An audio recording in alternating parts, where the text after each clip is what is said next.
Hey guys, so Steve here. So today I wanted to make a quick share regarding a reflection I had based off of something I experienced yesterday. So yesterday I was creating a calendar for January.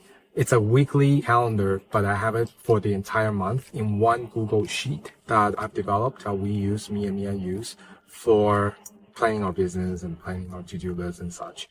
And we've been using that for the last year and it worked out really well for us. But I just realized that I have been creating a new one every single month. So at the end of the month or the beginning of the month, oh shoot, I gotta create one. So I create one.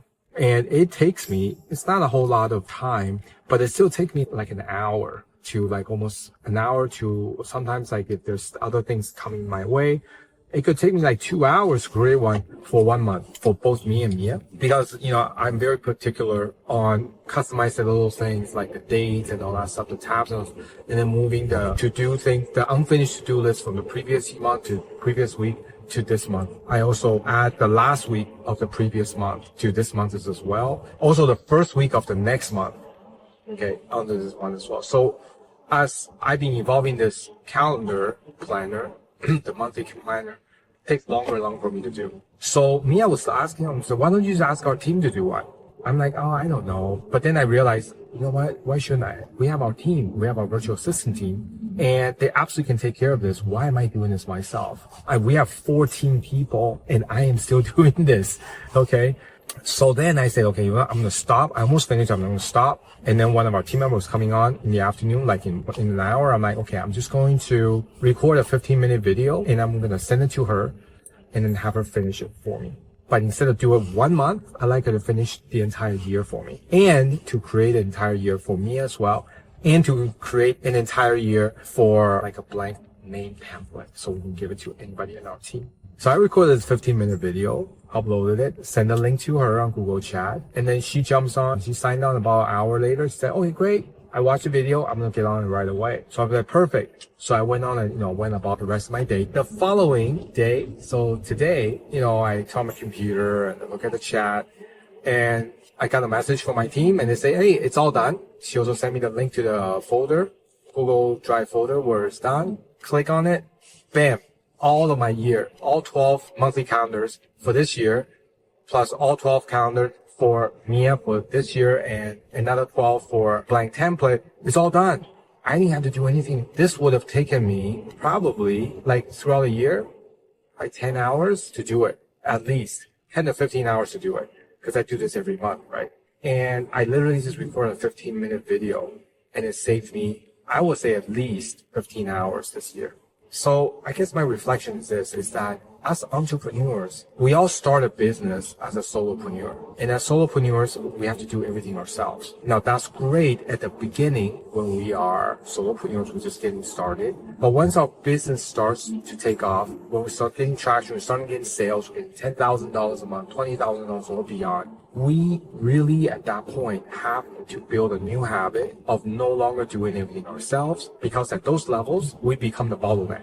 Because we only have so many hours during the day. And if we're doing everything, there's going to be at some point where our business is going to be forced to stop growing because we simply run out of time every day. And we have to delegate everything out. And we've had a team for over 4 years now. I think moving on to the 5th year. Well, I had a team for over 10 years, about only 1 or 2 people for the first 5, 6 years. And we haven't got to 3, 4 people, 5, 6 people to now more than 10 people until the last 4 years. And I've had team members for 10 years.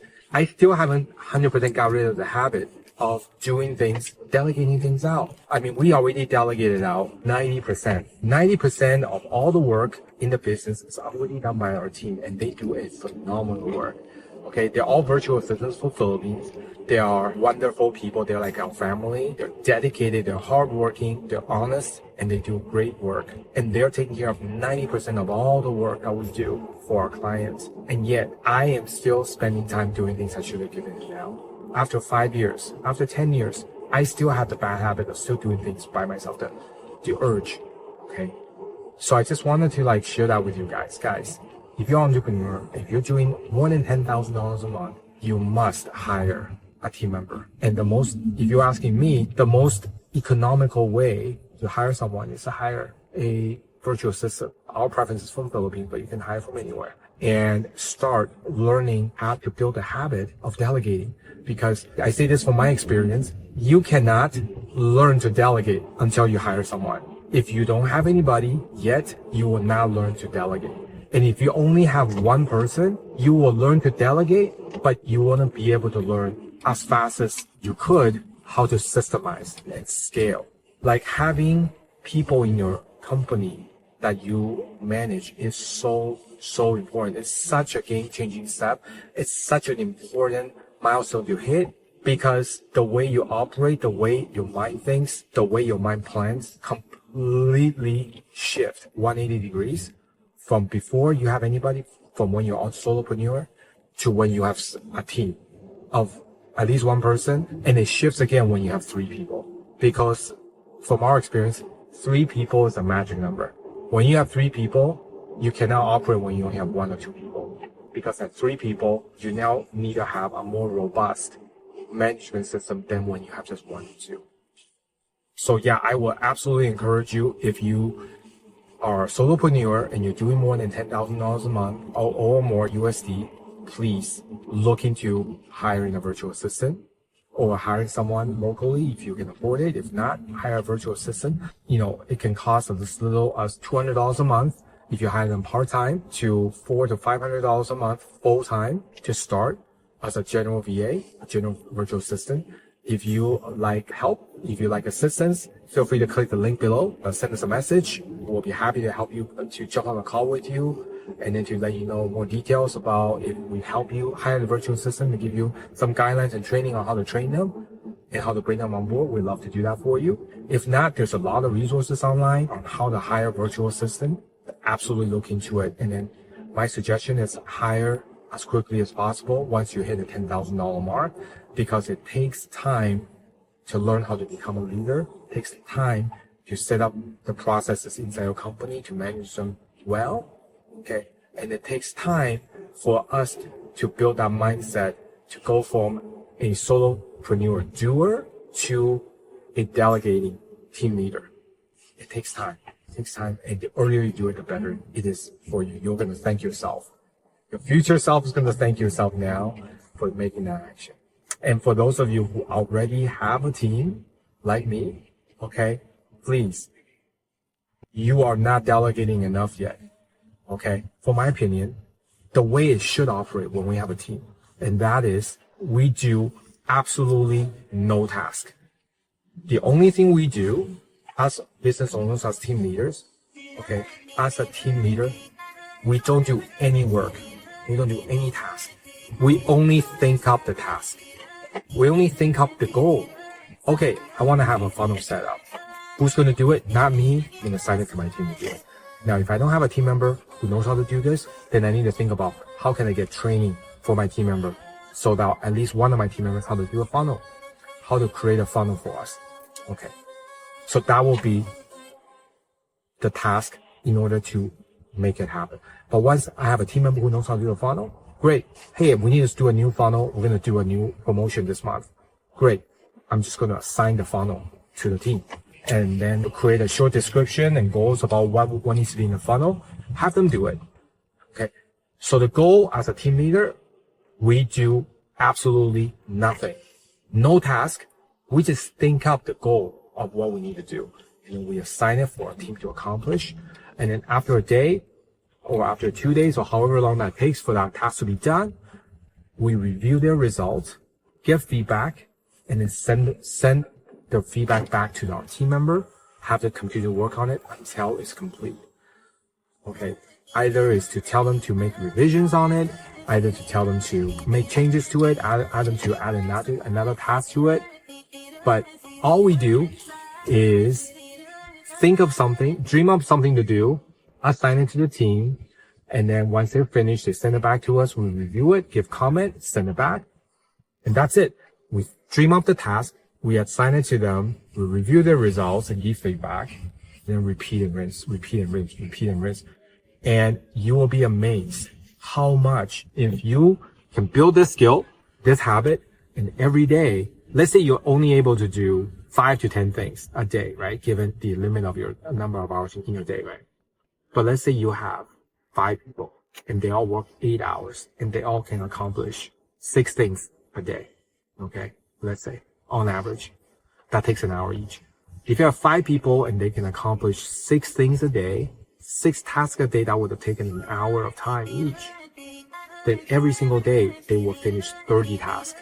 That would take 30 hours, okay, without you spending any time doing it. Or you might have to spend some time assigning those 30 tasks. There's also another and more advanced way of doing it where they can actually self-assign the task. If it's a recurring task, they can just self-assign, which you don't need to do. Like, we only need to really assign like special one-off custom task, miscellaneous task that they haven't done before, that we haven't assigned them before. They don't know how to do yet. But imagine if you have 5 people, they all work 8 hours a day for you, and every day they can finish 30-hour worth of a task, where if you were to do it, and let's say you work 8 hours a day and you actually do 8 hours of work, which nobody ever does, right? Straight 8 hours of work. But let's say you do 30 hours of work, 8 hours. That will still take you like 3 to 4 days to complete. So every single day, if you have a team of 5 VAs, they can finish the equivalent of 3 to 4 days of work every single day for you. That's the power of scaling with virtual assistant teams, is that you literally can do 10 years of work in 1 year. You can finish a month of work in 1 day if your team is big enough. So if you're in an industry where your competitors are, they're only able to achieve a certain amount of work, in a month. Imagine you can do 10 times the amount of work that they can do in a month. Like, whatever they can do in 10 months, you finish in 1 month, right? Let's say you have 10 clients right now and you're maxed out with your own time. Imagine you can cater to 100 clients and while working less time than you are right now, because you're no longer serving them yourself, your team is serving them. And imagine you can even scale that to 1,000 people, 1,000 clients or more, because to scale the time to do the work, if you have the right system set up and the right process set up, the right training set up, the right team set up, it requires none of your time. It's just cookie cutter. It's like McDonald's. It's like Ray Kroc, right? He started the first McDonald's. Well, he didn't start McDonald's, but he started the first franchise McDonald's. And now they have like thousands and thousands of McDonald's. He doesn't have to do that anymore, right? Because it's all franchised out. It's all cookie cutters. It's all set up, systemized.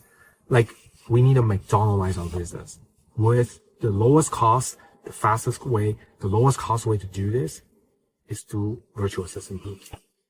Anyway, that's just my share. Hope that helps. Please leave a comment below. Let me know your thoughts. And if you'd like us to help you with hiring a virtual assistant, or to help you systemize the process in your business and set up management structures to help you successfully manage your virtual assistant team, please click on the link below or send us a message. We'll love to help you provide assistance. Thank you for watching the video, and we will talk to you soon. Take care.